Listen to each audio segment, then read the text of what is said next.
కర్కాటక రాశి వాళ్లకు ఈ వారం ప్రారంభంలో తాము చేపట్టిన పనులన్నీ కూడా సకాలంలో పూర్తి చేసుకుంటారు. వివిధ రూపాల్లో స్నేహితుల నుండి బంధువుల నుండి ఆహ్వానాలు అందుకుంటూ ఉంటారు. కొన్ని రకాల వివాదాలు పరిష్కారం చేసుకోగలుగుతారు. గృహ నిర్మాణాది కార్యక్రమాలన్నీ కూడా సానుకూలమవుతూ ఉంటాయి. విద్యార్థులకు అనుకూలతలు కలిసి వస్తాయి. ప్రతిభావంతమైనటువంటి శుభ ఫలితాలను కూడా పొందుతూ ఉంటారు. గొప్పగా మీరు కష్టపడటం ద్వారా అందరి యొక్క ప్రశంసలు కూడా అందుతూ ఉంటాయి. గొప్ప గొప్ప ఉన్నత విద్యాపరమైనటువంటి చదువుల లక్ష్యాలను కూడా మీరు ఏర్పాటు చేసుకుంటూ ఉంటారు. ఇక కొంతకాలం మీరు ఇతరులకు ఇచ్చినటువంటి అప్పులు ఏవైతే ఉంటాయో వాటి విశేషమైనటువంటి తిరిగి సంపాదించుకునే ప్రయత్నాలను ప్రారంభిస్తూ ఉంటారు. మీకు రావలసిన బాకీలు వసూలు చేసుకోవటంలో మీరు ఎక్కువగా కష్టపడవలసినటువంటి అవసరాలు కనిపిస్తున్నాయి. నలుగురు సహాయం చేసేటటువంటి తత్వం మీ యొక్క పరపతిని విశేషంగా పెంచుతూ ఉంటుంది. సామాజిక సేవా కార్యక్రమాల్లో పాల్గొంటారు.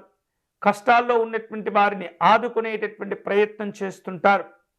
నిస్వార్థంగా సేవ చేయటం వలన అనేకమైనటువంటి ప్రశంసలు కూడా మీకు లభిస్తూ ఉంటాయి. పెట్టుబడుల విషయాల్లో ఈ వారం మీకు అనుకూలంగా ఉంటుంది. ఆశించిన ప్రయోజనాలు పొందుతూ ఉంటారు. ఉద్యోగపరమైనటువంటి విధి నిర్వహణలో విశేషంగా మీరు కష్టపడుతూ ఉంటారు. చక్కని గౌరవ సన్మానాలు కూడా లభిస్తూ ఉంటాయి. రాజకీయపరమైనటువంటి కార్యక్రమాల్లో అనుకూలతలు ఉంటాయి. అయినప్పటికీ కూడా ప్రతి అంశాన్ని వ్యక్తిగతంగా పరిశీలన చేసిన తర్వాతనే నిర్ణయాలు తీసుకునే ప్రయత్నం చేయండి. వివిధ రూపాల్లో వ్యాపార సంబంధమైనటువంటి ఒప్పందాలు కుదుర్చుకునేందుకు ప్రయత్నాలు చేస్తుంటారు. కొన్ని సందర్భాలలో మీ అభివృద్ధి ఇతరులకు నచ్చకపోవచ్చు, గిట్టకపోవచ్చు. తద్వారా మిమ్మల్ని ఇబ్బంది పెట్టే ప్రయత్నాలు చేస్తుంటారు. మీకు అనేకమైనటువంటి ఆటంకాలను కలిగి చేస్తుంటారు. అటువంటి సందర్భాల్లో మీ పనులు కొన్ని ఆలస్యమవుతూ ఉంటాయి. తద్వారా మానసికమైనటువంటి ఒత్తిడి కూడా ఇబ్బంది పెడుతూ ఉంటుంది. ఇది ఆరోగ్యాలపైన ప్రభావం చూపించే అవకాశాలు ఉన్నాయి. కాబట్టి ఎప్పటికప్పుడు కూడా మీరు ఆరోగ్యాలను కాపాడుకుంటూనే మీ ముఖ్యమైనటువంటి పనులు జాగ్రత్తగా చేపట్టి పూర్తి చేస్తూ ఉండాలి.